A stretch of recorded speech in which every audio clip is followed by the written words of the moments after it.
Hi welcome to our channel. ప్రస్తుతం మనతో పాటు దాము బాలాజీ గారు సీనియర్ జర్నలిస్ట్ ఉన్నారు. వారితో ఒకసారి మాట్లాడతాం. సార్ నమస్కారం సార్. నమస్తే. సార్ పిఠాపురంలో అటు వర్మ గారికి అండ్ పవన్ కళ్యాణ్ గారికి మధ్య ఒక కోల్డ్ వార్ జరుగుతున్నట్టుగా తెలుస్తుంది సార్. అంటే వర్మ గారు మొత్తం కూడా పిఠాపురంలో రంగంలోకి దిగి పవన్ కళ్యాణ్ గారికి అగెనిస్ట్ గా తిరుగుబాటు చేస్తున్నారని, అక్కడ ఆల్టర్నేటివ్ వర్క్స్ అన్ని కూడా ఆయనే చూసుకుంటున్నారని తెలుస్తుంది. అటు పవన్ కళ్యాణ్ గారు కూడా రంగంలోకి దిగి ఇప్పుడు ఇంటెలిజెన్స్ వాళ్ళని కూడా రంగంలోకి దించారని చెప్పేసి చెప్తున్నారు. మరి ఏం జరుగుతుంది పిఠాపురంలో? ఎందుకు ఈ కోల్డ్ వార్? మరి నిజంగా జరుగుతుందా ఈ కోల్డ్ వార్ లేదా సార్? మీరేం చెప్తారు? నిజంగానే జరుగుతుంది కోల్డ్ వార్. ఎందుకంటే ఓపెన్ గానే నాగబాబు మొన్న వాళ్ళ ఆహ్, దీంట్లో ఫంక్షన్‌లో ఆయన అనౌన్స్ చేశాడు. హ్మ్. పవన్ కళ్యాణ్ గెలవడానికి 2 ఫ్యాక్టర్‌లు ఉన్నాయి. ఒకటి పవన్ కళ్యాణ్, 2 మా జన సైనికులు, మా ఓటర్లు అని ఆయన అనౌన్స్ చేశాడు. ఇంకెవరైనా గాని మేము పవన్ కళ్యాణ్ గెలుపుకు దోహదపడ్డామని గాని నమ్మితే అది వాళ్ళ కర్మ అని కూడా ఆయన అన్నాడు. క్లియర్‌గా ఆయన కర్మ అని ఎందుకన్నంటే వర్మ అనే పేరు గుర్తు రావడం కోసమే నాగబాబు అన్నాడు. ఇది అందరికి కూడా తెలుసు. అంటే వర్మ గాని పవన్ కళ్యాణ్ గెలుపుకు కారణం అని ఆయన భావిస్తే అది ఆయన కర్మ అనేది ఆయన అన్నాడు. సో, అంతకు ముందు కూడా యాక్చువల్‌గా ఎలక్షన్‌లు అయిన తర్వాత కూడా వర్మ మీద జన సైనికులు దాడి చేయడం, ఆయన కారును ధ్వంసం చేయడం, ఆయన ధర్నా చేయడం ఇవన్నీ కూడా చూసాం. చాలా సార్లు ఇటు తెలుగుదేశం కేడర్‌కి, జనసేన కేడర్‌కి మధ్య అక్కడ గొడవలైతే జరుగుతూనే ఉన్నాయి. అయితే వర్మ ఓపిక పట్టాడు. అసలు వర్మ త్యాగం చేయకపోతే, వర్మ కోఆపరేట్ చేయకపోతే పవన్ కళ్యాణ్ గెలిచేవాడే కాదు. కానీ చంద్రబాబు పాయింట్ ఆఫ్ వ్యూ నుంచి చూసినప్పుడు చంద్రబాబుకి పవన్ కళ్యాణ్ వెరీ ఇంపార్టెంట్. పవన్ కళ్యాణ్ లేకుండా ఎన్నికలు పోయే పరిస్థితి చంద్రబాబుకి ఆనాటికి లేదు. సో, రెండవది బీజేపీతో పొత్తుకు కూడా పవన్ కళ్యాణ్ అవసరమైంది. కమ్మ, కాపు కాంబినేషన్‌ని కలిపి జగన్‌ని ఎదుర్కోవాలి. ఎందుకంటే జగన్ ఇంత తక్కువ వస్తదని ఎవరు కూడా తెలుగుదేశంలో కూడా ఊహించలేదు. అందుకని చంద్రబాబు పవన్ కళ్యాణ్‌కి ఎక్కువ ఇంపార్టెన్స్ ఎప్పుడూ ఆయన కెరీర్‌లో, పొలిటికల్ కెరీర్‌లో తనతో కలిసి వస్తున్న పార్టీలకి, నాయకులకి ఇవ్వని ఇంపార్టెన్స్ పవన్ కళ్యాణ్‌కి ఇచ్చాడు. సో, అందువల్ల అక్కడ పవన్ కళ్యాణ్ కోరి నియోజకవర్గానిలో ఈయన కోఆపరేట్ చేసి గెలిపించాల్సిన బాధ్యత చంద్రబాబు మీద ఉంది. ఎందుకంటే పవన్ కళ్యాణ్ తన నియోజకవర్గంలో ఎక్కువ గడపలేడు. స్టేట్ అంతా తిరగాల్సిన అవసరం ఉంది కాబట్టి అక్కడ బాధ్యతని వర్మకు అప్పగించాడు. యాక్చువల్‌గా వర్మ పరిస్థితి చూస్తే ఆయన పూర్తి పేరు శ్రీ వత్సవాయి సత్యనారాయణ వర్మ, ఎస్వీఎస్ఎన్ వర్మ అంటారు. ఆయన 2009లో రాజకీయాల్లోకి వచ్చాడు. 2000 అప్పుడు వంగగీత మీద ఫస్ట్ పోటీ చేశారు. అప్పుడు వంగగీత గెలిచింది ప్రజారాజ్యం నుంచి. ఆ తర్వాత 2014లో ఈయనకి సీట్ ఇవ్వలేదు. అప్పుడు ఈయన రెబల్‌గా అక్కడ పోటీ చేసి పెండెం దొరబాబు మీద ఈయన గెలిచాడు. దాని తర్వాత తెలుగుదేశంలోకి మళ్ళీ చేరాడు. సో, దాని తర్వాత మళ్ళీ 2019లో ఆయన ఓడిపోయాడు. అప్పుడు జగన్ వేవ్ వచ్చింది.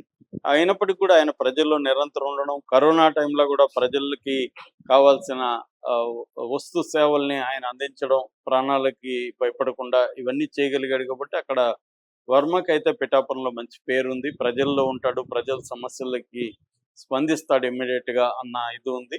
ఎక్కడ కూడా తాను నాయకుడనే ఒక అహంకారం చూపియకుండా సామాన్య కార్యకర్తలాగా ఆయన పనిచేస్తాడని. సో, ఆ నేపథ్యంలో పవన్ కళ్యాణ్ అది కోరేసరికి చంద్రబాబు ఆయన్ని పిలిచి ఆయనకి ఒక హామీ ఇచ్చి నీకు ఫస్ట్ ఎమ్మెల్సీ నీకే ఇస్తానని ఒప్పించి పంపించాడు. లోకేషు, చంద్రబాబు హామీలు ఇవ్వడంతోనే ఆయన కూడా మనస్ఫూర్తిగా రంగంలోకి దిగి, ఎందుకంటే ఆయన కూడా అర్థం చేసుకున్నాడు ప్రభుత్వం మన పార్టీ ప్రభుత్వంలోకి రావాలంటే పవన్ కళ్యాణ్ అవసరం ఉంది. పవన్ కళ్యాణ్ గెలిపించాలంటే మనం త్యాగం చేయాలి అన్నది ఆయన కూడా అర్థమయ్యి ఆయన రంగంలోకి దిగాడు. పవన్ కళ్యాణ్ రాకుండా నేనే చూసుకుంటానని చెప్పి వర్క్ చేశాడు. ఆ క్యాడర్‌ని అంతా వర్క్ చేయించాడు. ఖచ్చితంగా పవన్ కళ్యాణ్ మంచి మెజార్టీతో గెలవడానికి అది ప్రధాన కారణంగా ఉంది. ఎందుకంటే జగన్ అక్కడ పెద్ద ఎత్తున మోహరించాడు. తన మిథున్ రెడ్డి ఆధ్వర్యంలో అక్కడ పెద్ద పెద్ద వాళ్ళని పెట్టాడు. అన్నీ చేసినా కూడా పవన్ కళ్యాణ్ గెలవగలిగాడంటే ఖచ్చితంగా నాగబాబు చెప్పిన ఆ 2 ఫ్యాక్టర్లు కూడా వాస్తవమే. పవన్ కళ్యాణ్ క్రేజ్ వాస్తవమే. అట్లాగే తమ జన సైనికులు పనిచేయడం ఇవన్నీ వాస్తవమే. దాంతో పాటు వర్మని ఫ్యాక్టర్‌ని కూడా మనం కాదనలేము. వర్మ ఖచ్చితంగా ఫ్యాక్టరే. కానీ దీన్ని ఇప్పుడు వీళ్ళు ఓపెన్‌గా అలా అని అతను అవమానించి అతనికి ఎమ్మెల్సీ రాకుండా ఎటువంటి పదవి రాకుండా అడ్డుకోవడంలో కూడా పవన్ కళ్యాణ్ పాత్ర ఉంది. నిజానికి చంద్రబాబు ఇద్దామనుకున్నాడు, కానీ పవన్ కళ్యాణ్ అడ్డుపడి అతనికి ఇస్తే అతను స్ట్రెంగ్తన్ అవుతాడు. అక్కడ స్ట్రెంగ్తన్ అయితే మనకు పర్మనెంట్గా పిఠాపురం అనేది మన అకౌంట్లో ఉండాలి, అక్కడ ఇంకొక నాయకుడు బలపడకూడదు అనేది పవన్ కళ్యాణ్కి ఉన్న state. Pavan Kalyan point of నుంచి చూస్తే అది తప్పు కాదు. ఎందుకంటే తనకి ఒక చంద్రబాబు కుప్పంలాగానో మన జగన్కి పులివెందల్లాగా, బాలకృష్ణకి హిందూపురం లాగా తనకు ఒక పర్మనెంట్ నియోజకవర్గం ఉండాలని పవన్ కళ్యాణ్ అనుకోవడంలో తప్పు లేదు. ఎందుకంటే స్టేట్ లెవెల్ లీడర్లకు ఒక పర్మనెంట్ నియోజకవర్గం లేకపోతే వాళ్ళకి టెన్షన్ ఉంటుంది, మళ్ళీ అక్కడ టైం స్పెండ్ చేయాల్సి ఉంటుంది, అవన్నీ ఉంటుంది.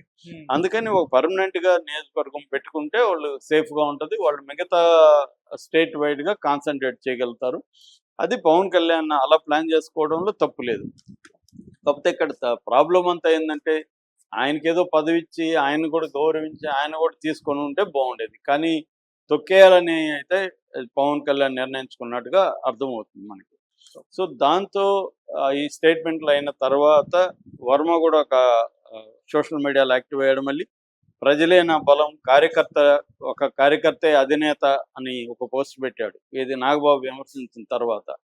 అంటే ఇక్కడ ప్రజలు నాతోనే ఉన్నారు, కార్యకర్త ఇక్కడ ఇంపార్టెంట్, పవన్ కళ్యాణ్ కాదు అని ఆయన ఇండైరెక్ట్ గా నాగబాబుకి చెప్పినట్టుగా అర్థమైంది. ఈ మధ్య ఏమైందంటే ఒక కార్యక్రమంలో ఈయన్ని పిలవలేదు అక్కడ, అంటే క్లియర్ గా వాళ్ళు ఈయన పక్కన పెట్టేయాలని జనసేన నాయకులు అధినాయకత్వం డిసైడ్ అయింది. సో అప్పుడు తెలుగుదేశం వాళ్ళు అక్కడ స్టేజ్ దగ్గరే గొడవ పడ్డారు, మా నాయకుడిని ఎందుకు పిలవలేదు, మా నాయకుడు చెప్తేనే మేము మీకు ఓట్లు వేసాము, ఆయన వల్లే మేము ఓట్లు వేయించాము, ఆయన లేకపోతే మీరు గెలిచేవాళ్ళు కాదు, ఇప్పుడు ఎందుకు ఆయన పిలవలేదని గొడవ అయింది.